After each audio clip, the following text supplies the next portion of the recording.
y a peut-être ce collectionneur au bout du monde qui serait intéressé par cette époque et par ces pièces rares et qui les voudrait dans un musée privé. D'abord, qui ? Je vais changer votre question, Christophe.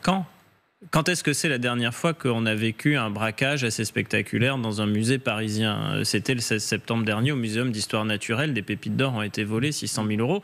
Bizarrement, je ne dis pas qu'il y a un lien, mais on a utilisé une disqueuse. On a aussi utilisé un chalumeau.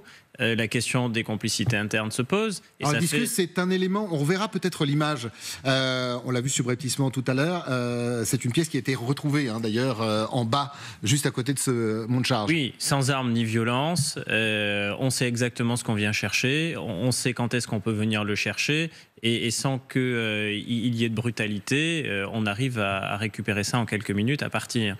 Ça fait deux fois en peu de temps. Alors immédiatement... À des horaires là aussi presque de grand public, parce qu'on le voyait tout à l'heure, les premiers touristes arrivaient, il était 9h30 ce matin. Oui, exactement. Et donc la question qui se pose, c'est sont-ce les mêmes personnes ? Puisque vous me posez la question qui ? Je dis, est-ce qu'on a affaire à la même équipe ? Évidemment, c'est la question que tout le monde se pose, et c'est la question que je pose. Parce que les modes opérateurs sont voisins, et qu'il y a un rapprochement dans le temps, et que la première équipe, à ma connaissance, elle n'a pas été retrouvée. Et c'était de l'or, vous dites. Oui, c'était des pépites d'or. Il y en avait pour 600 000 €. Alors bon, ça c'est peut-être plus facile, ça se fond, ça s'écoule. Mais ça dépend. Si vous voulez fondre de l'or, vous n'allez pas braquer le Muséum d'Histoire Naturelle de Paris pour des pépites. Vous pouvez braquer un revendeur d'or et vous trouvez aussi de l'or. Alors peut-être en plus faible quantité, mais il y a de multiples façons. Parce qu'il y avait la valeur de ces pépites. Et bien évidemment. Comme objet, exactement. Et donc, la rareté. Exactement, et donc ça pose une autre question, c'est des commandes qui sont passées. C'est-à-dire que quand vous prenez autant de risques, pourquoi vous prendriez autant de risques pour ces bijoux-là ? Vous pouvez aller Place Vendôme. Il y a eu des braquages certains y vont, récemment, et il y en a sans doute pour plus cher, et c'est plus facile à écouler. Quand une boutique d'une très grande marque appartenant à LVMH a été braquée il y a encore quelques années Place Vendôme, le préjudice c'est au-delà de 700 000 €, et ça s'écoule très vite et très bien. Donc pourquoi est-ce que, là vous iriez au musée du Louvre, ou pourquoi est-ce qu'il y a 2 mois à peine, vous iriez au Muséum d'Histoire Naturelle ?